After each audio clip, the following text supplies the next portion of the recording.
Price Lord.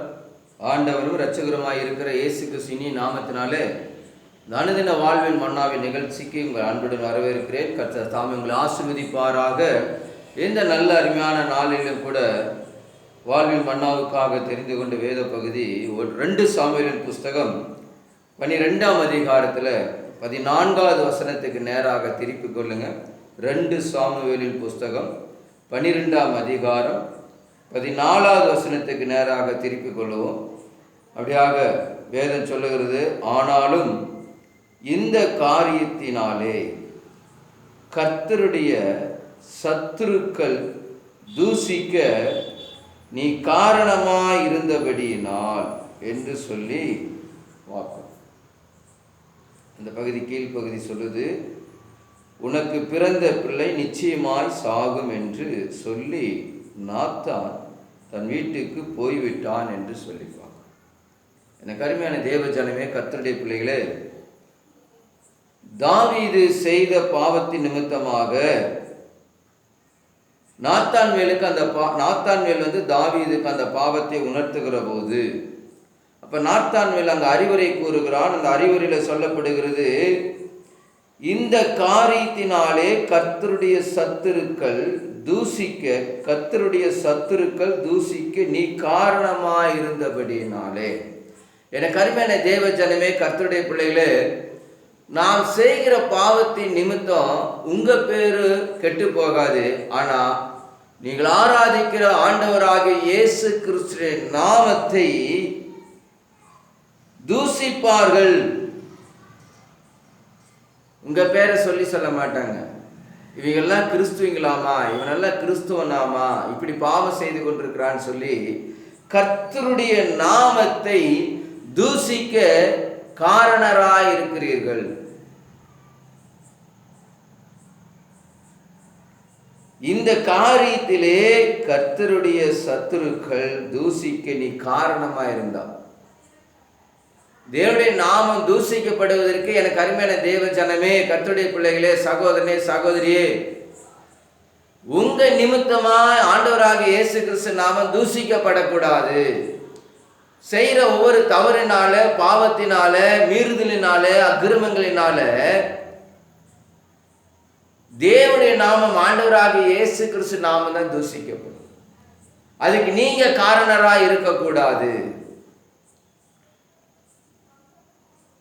ரோமர்ல வாசிக்கிறோம். ரோமர் புஸ்தகத்துல 2ஆம் அதிகாரத்துக்கு நேரம் திருப்பி கொள்ளுங்க. ரோமர் 2ஆம் அதிகாரம் 24வது வசனம் இப்படி சொல்லுது,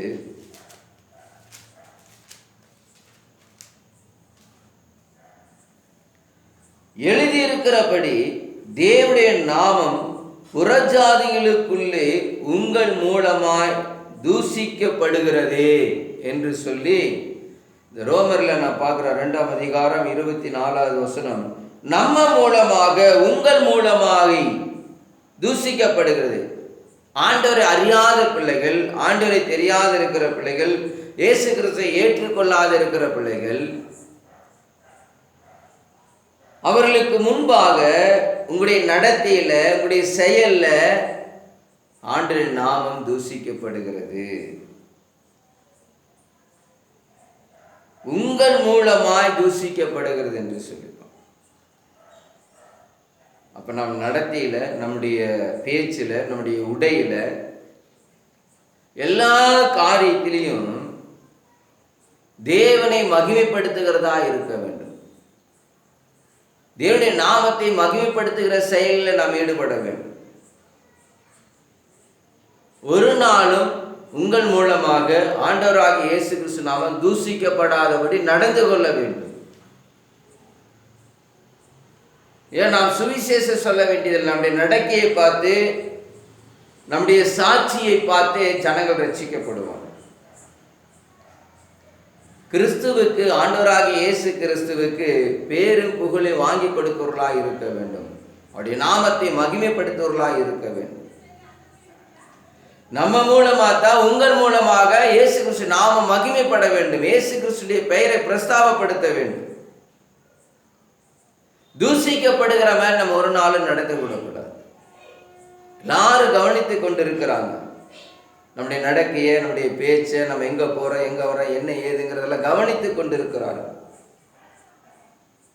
எப்படி குற்றம் கண்டுபிடிக்கலாம் என்று சொல்லி வகை தேடி கொண்டு இருப்பாங்க.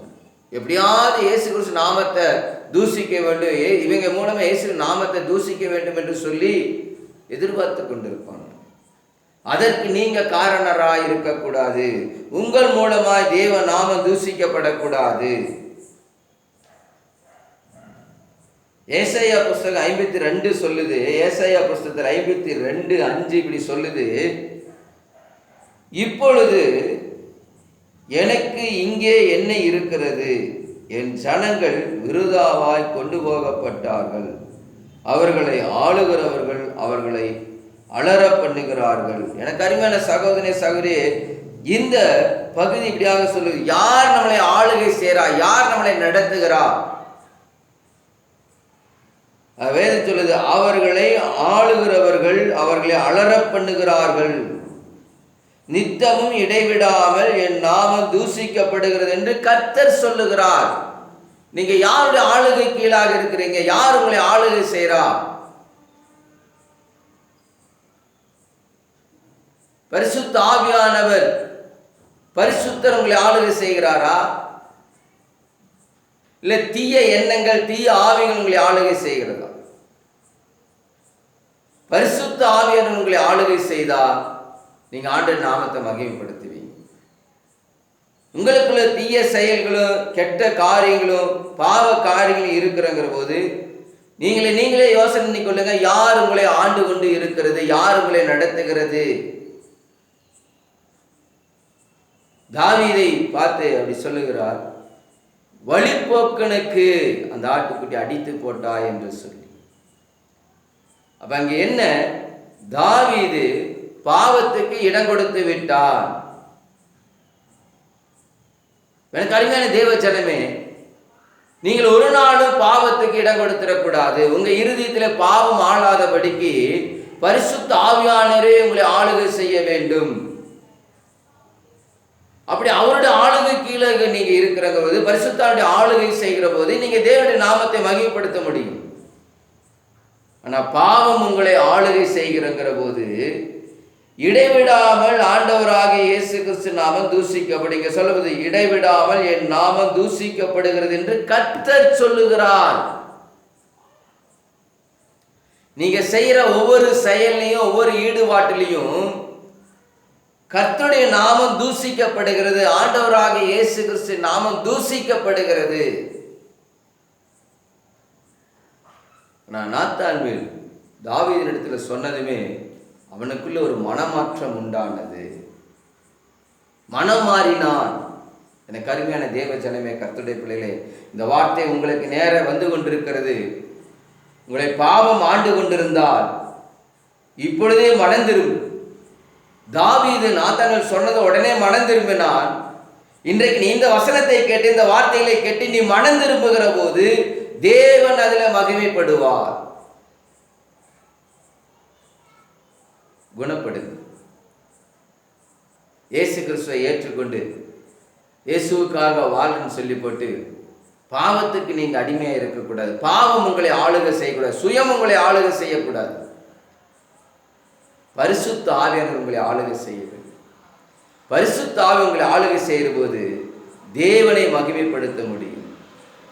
குற்ற உணர்வுள்ளவர்களாக, மனம் திரும்புவர்களாக இப்பொழுதே நீங்க இருந்தீங்க அப்படின்னா, இருக்கிற இடத்துல முழங்கால் பிடிட்டு, ஆண்டவரே நான் பாவம் செய்தேன், இனி நான் இப்படிப்பட்ட பாவத்துக்கு நான் அடிமையா இராதபடிக்கு, பாவம் என்னை ஆளாதபடிக்கு பரிசுத்த ஆவியானவரே உடைய செம்மையான வழியில என்னை நடத்தும் என்று சொல்லி ஜெபம் பண்ணுங்க.